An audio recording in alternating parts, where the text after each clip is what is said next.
Good morning student.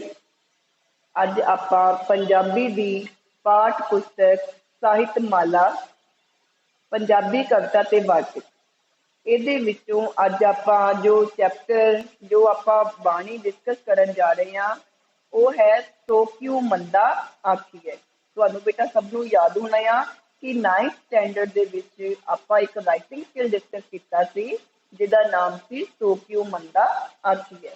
ठीक है, ਤੇ ਇਹ ਜਿਹੜੀ ਰਚਨਾ ਹੈਗੀ ਆ ਇਹ ਸ਼੍ਰੀ ਗੁਰੂ ਨਾਨਕ ਦੇਵ ਜੀ ਨੇ ਲਿਖੀ ਆ। ਸ਼੍ਰੀ ਗੁਰੂ ਨਾਨਕ ਦੇਵ ਜੀ ਨੇ ਵਾਰ ਆਸਾ ਦੇ ਵਿੱਚੋਂ ਲਈ ਗਈ ਆ, ਉਹਦੇ ਵਿੱਚ ਰਚੀ ਆ। ਸੋ ਆਪਾਂ ਅੱਜ ਆਪਾਂ ਡਿਸਕਸ ਕਰਦੇ ਆ ਸੋ ਕਿਉਂ ਮੰਦਾ ਆਖੀ ਹੈ। ਠੀਕ ਹੈ, ਤੇ ਇਸ ਕਵਿਤਾ ਨੂੰ, ਇਸ ਬਾਣੀ ਨੂੰ ਪੜ੍ਹਨ ਤੋਂ ਪਹਿਲਾਂ ਆਪਾਂ ਥੋੜਾ ਜਿਹਾ ਵਿਚਾਰ ਵਟਾਂਦਰਾ ਕਰਦੇ ਆ ਕਿ ਇਹ ਜਿਹੜਾ ਤੁਕ ਹੈਗੀ ਆ ਸੋ ਕਿਉਂ ਮੰਦਾ ਆਖੀ ਹੈ। ਠੀਕ ਹੈ, ਇਹ ਤੁਕ ਦੇ ਵਿੱਚ ਸ਼੍ਰੀ ਗੁਰੂ ਨਾਨਕ ਦੇਵ ਜੀ ਨੇ ਇਸਤਰੀ ਦੀ ਮਹਾਨਤਾ ਨੂੰ ਉਜਾਗਰ ਕੀਤਾ ਆ ਕਿ ਇੱਕ ਔਰਤ, ਠੀਕ ਹੈ, ਇੱਕ ਇਸਤਰੀ, ਉਸ ਦੀ ਇਸ ਸਮਾਜ ਦੇ ਵਿੱਚ, ਇਸ ਸੰਸਾਰ ਦੇ ਵਿੱਚ ਕੀ ਮਹਾਨਤਾ ਆ। ਠੀਕ ਹੈ, ਸੋ ਉਹਦੀ ਮਹਾਨਤਾ ਨੂੰ ਦੱਸਦੇ ਹੋਏ ਉਹਨਾਂ ਨੇ ਜੋ ਕਾਵ ਰਚਨਾ ਕੀਤੀ ਆ ਉਹਦੇ ਤੇ ਆਪਾਂ ਅੱਜ ਵਿਚਾਰ ਵਟਾਂਦਰਾ ਕਰਦੇ ਆ ਕਿ ਸੋ ਕਿਉਂ ਮੰਦਾ ਆਖੀ ਹੈ ਜਿਤ ਜੰਮੇ ਰਾਜਾ। ਇਹਦੀ ਪਹਿਲੀ ਲਾਈਨ ਹੈਗੀ ਆ ਭੰਡ ਜੰਮੀਏ ਭੰਡ ਨਿੰਮੀਏ ਭੰਡ ਮੰਗਣ ਵਿਆਹ।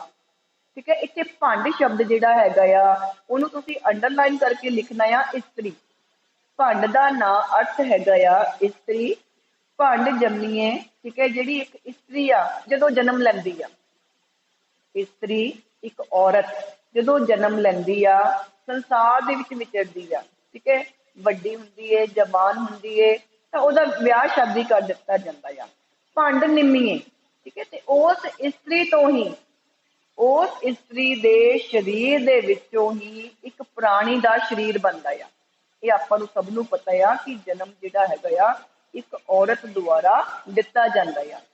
ਭੰਡ ਜੰਮੀਏ, ਇਸਤਰੀ ਨੇ ਸੰਸਾਰ ਦੇ ਵਿੱਚ ਜਨਮ ਲਿਆ। ਭੰਡ ਨਿੰਮੀਏ, ਠੀਕ ਹੈ, ਤੇ ਜਿਹੜਾ ਇੱਕ ਪ੍ਰਾਣੀ ਦਾ ਸਰੀਰ ਆ ਉਹ ਔਰਤ ਦੇ ਪੇਟ ਦੇ ਵਿੱਚ ਬਣਦਾ ਆ। ਭੰਡ ਮੰਗਣ ਵਿਆਹ, ਠੀਕ ਹੈ, ਤੇ ਉਸੇ ਔਰਤ ਦੀ ਜਿਹੜੀ ਹੈਗੀ ਆ ਉਹਦੇ ਨਾਲ ਕੁੜਮਾਈ ਕੀਤੀ ਜਾਂਦੀ ਆ, ਅੰਗੇਜਮੈਂਟ ਕੀਤੀ ਜਾਂਦੀ ਆ ਤੇ ਔਰਤ ਦੇ ਨਾਲ ਹੀ ਸ਼ਾਦੀ ਕੀਤੀ ਜਾਂਦੀ ਆ। ਭੰਡੋ ਹੋਵੇ ਦੋਸਤੀ ਭੰਡੋ ਚੱਲੇ ਰਾਹ। ਠੀਕ ਹੈ, ਇਸ ਦੁਨੀਆ ਦੇ ਜਿੰਨੇ ਵੀ ਸੰਬੰਧ ਆ, ਜਿੰਨੇ ਵੀ ਰਿਸ਼ਤੇਦਾਰੀ ਆ, ਸਾਰੀ ਔਰਤ ਦੇ ਉੱਪਰ ਆਧਾਰਿਤ ਆ। ਘਰ ਦੇ ਵਿੱਚ ਇੱਕ ਔਰਤ, ਇੱਕ ਮਾਂ, ਠੀਕ ਹੈ, ਇੱਕ ਪਤਨੀ, ਇੱਕ ਭੈਣ, ਠੀਕ ਹੈ, ਦਾਦੀ, ਠੀਕ ਹੈ, ਬਹੁਤ ਸਾਰੇ ਰਿਸ਼ਤੇ ਜਿਹੜੇ ਹੈਗੇ ਆ ਔਰਤ ਦੇ ਨਾਲ ਸੰਬੰਧਿਤ ਆ। ਭੰਡੋ ਹੋਵੇ ਦੋਸਤੀ ਭੰਡੋ ਚੱਲੇ ਰਾਹ, ਠੀਕ ਹੈ, ਉਸ ਜਿਹੜੀ ਇਹ ਦੁਨੀਆ ਦੀ ਰਿਸ਼ਤੇਦਾਰੀ ਆ ਇਹ ਸਿਰਫ ਔਰਤ ਤੇ ਹੀ ਆਧਾਰਿਤ ਆ। ਠੀਕ ਹੈ, ਭੰਡ ਦਾ ਅਰਥ ਹੈਗਾ ਆ ਔਰਤ। ਭੰਡ ਜੰਮੀਏ ਭੰਡ ਨਿੰਮੀਏ ਭੰਡ ਮੰਗਣ ਵਿਆਹ, ਕਿ ਔਰਤ ਜਦੋਂ ਜਨਮ ਲੈਂਦੀ ਆ, ਠੀਕ ਹੈ, ਤੇ ਉਸ ਔਰਤ ਹੀ ਔਰਤ ਨੂੰ ਜਨਮ ਦਿੰਦੀ ਆ। ਠੀਕ ਹੈ, ਫਿਰ ਉਸਦੇ ਦੁਆਰਾ ਹੀ ਉਸਦੇ ਪੇਟ ਦੇ ਵਿੱਚ ਬੱਚੇ ਦਾ ਜਨਮ ਹੁੰਦਾ ਆ, ਭਾਵ ਇੱਕ ਪ੍ਰਾਣੀ ਦਾ ਸਰੀਰ ਬਣਦਾ ਆ। ਤੇ ਉਸ ਤੋਂ ਬਾਅਦ ਫਿਰ ਅੱਗੇ ਉਹਦੀ ਕੜਮਾਈ ਕੀਤੀ ਜਾਂਦੀ ਆ, ਫਿਰ ਉਸਦੀ ਸ਼ਾਦੀ ਕਰ ਦਿੱਤੀ ਜਾਂਦੀ ਆ, ਭਾਵ ਸਾਰਾ ਸੰਸਾਰ ਜਿਹੜਾ ਹੈਗਾ ਆ ਔਰਤ ਤੇ ਹੀ ਆਧਾਰਿਤ ਆ। ਭੰਡੋ ਹੋਵੇ ਦੋਸਤੀ, ਠੀਕ ਹੈ, ਇਸ ਔਰਤ ਦੇ ਨਾਲ ਹੀ ਸਾਰੇ ਸੰਬੰਧ, ਰਿਸ਼ਤੇਦਾਰ ਜਿਹੜੇ ਆ, ਰਿਸ਼ਤੇਦਾਰੀ ਆ ਉਹ ਕਾਇਮ ਕੀਤੀ ਜਾਂਦੀ ਆ। ਭੰਡੋ ਚੱਲੇ ਰਾਹ, ਤੇ ਜਿਹੜਾ ਸਾਡੇ ਪਰਿਵਾਰ ਦਾ ਜਿਹੜਾ ਵੰਸ਼ ਆ, ਠੀਕ ਹੈ, ਉਹ ਵੀ ਔਰਤ ਦੇ ਜ਼ਰੀਏ ਹੀ ਅੱਗੇ ਵੱਧਦਾ ਆ। ਠੀਕ ਹੈ, ਔਰਤ ਜਦੋਂ ਜਨਮ ਦਿੰਦੀ ਆ ਉਹਦੇ ਜ਼ਰੀਏ ਹੀ ਉਹ ਜਿਹੜਾ ਵੰਸ਼ ਆ ਉਹ ਅੱਗੇ ਵੱਧਦਾ ਆ।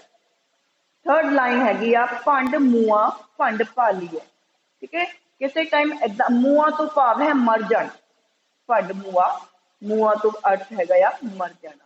ਜਦੋਂ ਕਿਸੇ ਮਰਦ ਦੀ, ਕਿਸੇ ਪੁਰਸ਼ ਦੀ ਇਸਤਰੀ ਜਿਹੜੀ ਹੈਗੀ ਆ, ਘਰ ਵਾਲੀ ਆ, ਉਹਦੀ ਮੌਤ ਹੋ ਜਾਂਦੀ ਆ, ਭੰਡ ਮੂਆ, ਕਿ ਜਦੋਂ ਔਰਤ ਦੀ ਮੌਤ ਹੋ ਜਾਂਦੀ ਆ ਤੇ ਉਹਦੇ ਵਾਸਤੇ ਘਰ ਪਰਿਵਾਰ ਚਲਾਉਣਾ ਬਹੁਤ ਮੁਸ਼ਕਿਲ ਹੋ ਜਾਂਦਾ ਆ।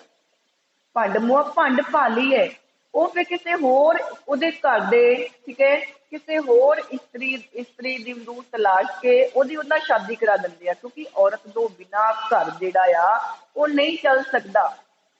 ਠੀਕ ਹੈ, ਘਰ ਦੇ ਵਿੱਚ ਸਿਰਫ ਕਮਾਈ ਕਰਨੀ ਹੀ ਕਾਫੀ ਨਹੀਂ ਹੁੰਦੀ, ਘਰ ਨੂੰ ਚਲਾਉਣਾ ਸਭ ਤੋਂ ਉੱਤਮ ਆ, ਜੋ ਕਿ ਸਿਰਫ ਇੱਕ ਇਸਤਰੀ ਦੇ ਵੱਸ ਦੀ ਗੱਲ ਆ। ਜਦੋਂ ਕਿਸੇ ਮਰਦ ਦੀ ਇਸਤਰੀ ਦੀ ਮੌਤ ਹੋ ਜਾਂਦੀ ਆ, ਭੰਡ ਮੁਆ ਮੌਤ ਹੋ ਜਾਂਦੀ ਆ, ਭੰਡ ਭਾਲੀਏ ਉਹ ਆਪਣੇ ਘਰ ਨੂੰ ਚਲਾਉਣ ਵਾਸਤੇ, ਆਪਣੇ ਬੱਚਿਆਂ ਦੀ ਦੇਖਭਾਲ ਦੇ ਵਾਸਤੇ ਇਸਤਰੀ ਦੇ ਨਾਲ, ਕਿਸੇ ਹੋਰ ਇਸਤਰੀ ਦੇ ਨਾਲ ਸ਼ਾਦੀ ਕਰ ਲੈਂਦਾ ਆ, ਵਿਆਹ ਰਚਾ ਲੈਂਦਾ ਆ। ਭੰਡ ਹੋਵੇ ਬੰਧਾਨ, ਕਿਉਂਕਿ ਸਿਰਫ ਇੱਕ ਇਸਤਰੀ ਆ ਜੋ ਸਾਰੇ ਪਰਿਵਾਰ ਨੂੰ ਇੱਕ ਬੰਧਨ ਦੇ ਵਿੱਚ ਬੰਦ ਕੇ ਰੱਖਦੀ ਆ, ਤੇ ਉਸ ਤੋਂ ਬਿਨਾਂ ਘਰ ਜਿਹੜਾ ਹੈਗਾ ਆ ਉਹ ਨਹੀਂ ਚੱਲ ਸਕਦਾ। ਸਾਰੇ ਬੰਧਨ ਔਰਤ ਤੇ ਹੀ ਆਧਾਰਿਤ ਆ। ਸੋ ਕਿਉ ਮੰਦਾ ਆਖੀਐ ਜਿਤ ਜੰਮੇ ਰਾਜਾ। ਤੇ ਇੱਥੇ ਸ਼੍ਰੀ ਗੁਰੂ ਨਾਨਕ ਦੇਵ ਜੀ ਔਰਤ ਦੇ ਹੱਕ ਦੇ ਵਿੱਚ, ਉਹਨਾਂ ਦੇ ਅਧਿਕਾਰਾਂ ਦੇ ਵਿੱਚ ਇੱਕ ਦਲੀਲ ਦਿੰਦੇ ਆ ਕਿ ਉਸ ਇਸਤਰੀ ਨੂੰ ਜਿਹਦੇ ਉੱਪਰ ਸਾਰੇ ਸੰਸਾਰ ਦੀ ਸ੍ਰਿਸ਼ਟੀ ਆਧਾਰਿਤ ਆ, ਜਿਹਨੇ ਵੱਡੇ ਵੱਡੇ ਰਾਜਿਆਂ, ਮਹਾਰਾਜਿਆਂ, ਪੁਰਖਾਂ ਨੂੰ, ਅਵਤਾਰਾਂ ਨੂੰ ਜਨਮ ਦਿੱਤਾ ਆ, ਉਸ ਇਸਤਰੀ ਨੂੰ ਮੰਦਾ ਕਿਉਂ ਆਖਿਆ ਜਾਵੇ? ਕਿਉਂ ਉਸ ਇਸਤਰੀ ਨੂੰ ਮੰਦਾ ਆਖਿਆ ਜਾਵੇ? ਕਿਉਂ ਉਸਨੂੰ ਪੈਰ ਦੀ ਜੁੱਤੀ ਸਮਝਿਆ ਜਾਵੇ? ਸੋ ਕਿਉ ਮੰਦਾ ਆਖੀਐ ਜਿਤ ਜੰਮੇ ਰਾਜਾਨ। ਜਿਹੜੇ ਰਾਜੇ ਮਹਾਰਾਜੇ ਹੋਏ ਆ, ਪੀਰ ਪੈਗੰਬਰ ਹੋਏ ਆ, ਦੇਵਤੇ ਹੋਏ ਆ, ਗੁਰੂ ਪੀਰ ਹੋਏ ਆ, ਉਹਨਾਂ ਸਭਨਾਂ ਨੂੰ ਜਨਮ ਦੇਣ ਵਾਲੀ ਇੱਕ ਔਰਤ ਆ, ਉਹਨਾਂ ਦੀ ਜਨਮਦਾਤੀ ਇੱਕ ਇਸਤਰੀ ਆ। ਫਿਰ ਉਸ ਇਸਤਰੀ ਦਾ ਨਿਰਾਦਰ ਕਿਉਂ ਕੀਤਾ ਜਾਵੇ? ਕਿਉਂ ਨਹੀਂ ਉਹਨੂੰ ਸਤਿਕਾਰ ਮਿਲਦਾ? ਕਿਉਂ ਨਹੀਂ ਉਸਨੂੰ ਉਹਦੇ ਆਪਣੇ ਅਧਿਕਾਰ ਮਿਲਦੇ? ਇਹ ਉਹਨਾਂ ਨੇ ਔਰਤਾਂ ਦੇ ਹੱਕ ਦੇ ਵਿੱਚ ਆਵਾਜ਼ ਉਠਾਈ ਆ ਸ੍ਰੀ ਗੁਰੂ ਨਾਨਕ ਦੇਵ ਜੀ ਨੇ, ਕਿ ਉਹਨਾਂ ਨੂੰ ਮਰਦਾਂ ਦੇ ਬਰਾਬਰ ਅਧਿਕਾਰ ਦਿੱਤਾ ਜਾਵੇ। ਅਗਲੀ ਲਾਈਨ ਦੇ ਵਿੱਚ ਹੈਗਾ ਆ ਕਿ ਭੰਡ ਹੀ ਭੰਡ ਉਪਜੈ, ਭੰਡੇ ਬਾਜ ਨਾ ਕੋਈ। ਠੀਕ ਹੈ, ਇਸਤਰੀ ਤੋਂ ਹੀ ਅੱਗੇ ਇਸਤਰੀ ਪੈਦਾ ਹੁੰਦੀ ਆ। ਇਸਤਰੀ ਦੇ ਸਰੀਰ ਦੇ ਵਿੱਚ ਜਿਹੜਾ ਇੱਕ ਪ੍ਰਾਣੀ ਦਾ ਸਰੀਰ ਬਣਦਾ ਆ, ਠੀਕ ਹੈ, ਕਦੇ ਜਨਮ ਲੜਕੇ ਦਾ ਹੁੰਦਾ ਆ ਤੇ ਕਦੇ ਲੜਕੀ ਦਾ ਜਨਮ ਹੁੰਦਾ ਆ। ਭੰਡ ਹੀ ਭੰਡ ਉਪਜੇ, ਕਿ ਇਸਤਰੀ ਤੋਂ ਹੀ ਗਾਂ ਇਸਤਰੀ ਦਾ ਜਨਮ ਹੁੰਦਾ ਆ।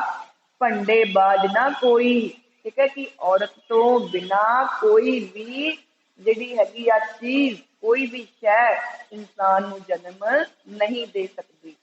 ਇੱਥੇ ਤੱਕ ਉਹਨਾਂ ਨੇ ਸਾਰਾ ਇਸਤਰੀ ਦੇ ਹੱਕ ਦੇ ਵਿੱਚ, ਉਹਦੇ ਆਦਰ ਸਤਿਕਾਰ ਦੇ ਵਿੱਚ, ਜਾਂ ਉਹਦੀ ਮਹਾਨਤਾ ਨੂੰ ਦਰਸਾਇਆ ਆ ਸ੍ਰੀ ਗੁਰੂ ਨਾਨਕ ਦੇਵ ਜੀ ਨੇ, ਕਿ ਭੰਡੇ ਹੀ ਭੰਡ ਉਪਜੈ, ਭੰਡੇ ਬਾਜ ਨਾ ਕੋਈ, ਕਿ ਔਰਤ ਤੋਂ ਬਿਨਾਂ ਹੋਰ ਕੋਈ ਵੀ ਸ਼ੈ ਕਿਸੇ ਵੀ ਪ੍ਰਾਣੀ ਨੂੰ ਜਨਮ ਨਹੀਂ ਦੇ ਸਕਦੀ, ਚਾਹੇ ਉਹ ਇਨਸਾਨ ਆ, ਚਾਹੇ ਉਹ ਪਸ਼ੂ ਆ, ਜੀਵ ਆ, ਚਾਹੇ ਜੰਤੂ ਆ। ਉਹਦੇ ਵਿੱਚ ਜਿਹੜੀ ਫੀਮੇਲ ਹੈਗੀ ਆ, ਉਹੀ ਇੱਕ ਇਨਸਾਨ ਨੂੰ ਜਨਮ, ਉਹੀ ਇੱਕ ਜੀਵ ਨੂੰ ਜਨਮ ਦੇ ਸਕਦੀ ਆ। ਇੱਥੇ ਉਹਨਾਂ ਨੇ ਅੱਗੇ ਦੱਸਣ ਦੀ ਕੋਸ਼ਿਸ਼ ਕੀਤੀ ਆ ਕਿ ਨਾਨਕ ਭੰਡੇ ਬਾਹਰਾ ਏਕੋ ਸੱਚਾ ਸੋਈ, ਕਿ ਇਸ ਸ੍ਰਿਸ਼ਟੀ ਨੂੰ ਚਲਾਉਣ ਵਾਲਾ ਸਿਰਫ ਇੱਕ ਪਰਮਾਤਮਾ, ਠੀਕ ਹੈ, ਔਰਤ ਸ੍ਰਿਸ਼ਟੀ ਨੂੰ ਜਨਮ ਦਿੰਦੀ ਆ, ਉਸ ਸ੍ਰਿਸ਼ਟੀ ਨੂੰ ਚਲਾਉਣ ਵਾਲਾ ਸਿਰਫ ਇੱਕ ਪਰਮਾਤਮਾ ਆ, ਪਰਮਾਤਮਾ ਜੋ ਔਰਤ ਤੋਂ ਪਰੇ ਆ। ਠੀਕ ਹੈ, ਨਾਨਕ ਭੰਡੇ ਬਾਹਰਾ ਏਕੋ ਸੱਚਾ ਸੋਈ, ਕਿ ਸਿਰਫ ਇੱਕ ਪਰਮਾਤਮਾ ਆ ਜਿਹੜਾ ਜਨਮ ਮਰਨ ਦੇ ਚੱਕਰਾਂ ਤੋਂ ਮੁਕਤ ਆ, ਜੋ ਜਨਮ ਮਰਨ ਤੋਂ ਪਰੇ ਆ। ਇਸ ਸ੍ਰਿਸ਼ਟੀ ਨੂੰ ਚਲਾਉਣ ਵਾਲਾ ਪਰਮਾਤਮਾ ਆ, ਜੋ ਕਿ ਔਰਤ ਤੋਂ ਪਰੇ ਆ, ਜਿਸਨੇ ਔਰਤ ਤੋਂ ਜਨਮ ਨਹੀਂ ਲਿਆ, ਕਿਉਂਕਿ ਨਾ ਉਹਦਾ ਕੋਈ ਰੰਗ ਆ, ਨਾ ਉਹਦਾ ਕੋਈ ਰੂਪ ਆ, ਨਾ ਅਸੀਂ ਉਹਨਾਂ ਨੂੰ ਵੇਖਿਆ ਆ। ਅਸੀਂ ਸਿਰਫ ਉਸ ਪਰਮਾਤਮਾ ਨੂੰ ਆਪਣੇ ਮਨ ਦੇ ਅੰਦਰ, ਆਪਣੇ ਹਿਰਦੇ ਦੇ ਅੰਦਰ ਸਿਰਫ ਮਹਿਸੂਸ ਕਰ ਸਕਦੇ ਹਾਂ, ਕਿਉਂਕਿ ਪਰਮਾਤਮਾ ਹਰ ਇੱਕ ਇਨਸਾਨ ਦੇ ਹਿਰਦੇ ਦੇ ਵਿੱਚ ਵਾਸ ਕਰਦਾ ਆ। ਸੋ ਸਿਰਫ ਇੱਕ ਸੱਚਾ ਪਰਮਾਤਮਾ ਆ ਜੋ ਇਸਤਰੀ ਦੀ ਹੋਂਦ ਤੋਂ ਪਰੇ ਆ। ਜਿਤ ਮੁਖ ਸਦਾ ਸਲਾਹੀਐ, ਭਾਗਾ ਰਤੀ ਚਾਰ। ਉਹ ਲੋਕਾਂ ਦੇ ਮੁਖੜੇ, ਮੁਖੜਾ ਹੁੰਦਾ ਮੂੰਹ, ਜਿਤ ਮੁਖ ਸਦਾ ਸਲਾਹੀਏ, ਜਿਹੜੇ ਲੋਕ ਹਮੇਸ਼ਾ ਆਪਣੇ ਮੂੰਹੋਂ ਉਸ ਪਰਮਾਤਮਾ ਦੀ ਉਸਤਤ ਕਰਦੇ ਆ, ਉਸ ਪਰਮਾਤਮਾ ਦੀ ਵਾਹ ਵਾਹ ਕਰਦੇ ਆ। ਭਾਗਾ ਰਤੀ ਚਾਰ, ਉਹ ਲੋਕ ਭਾਗਾਂ ਵਾਲੇ ਆ।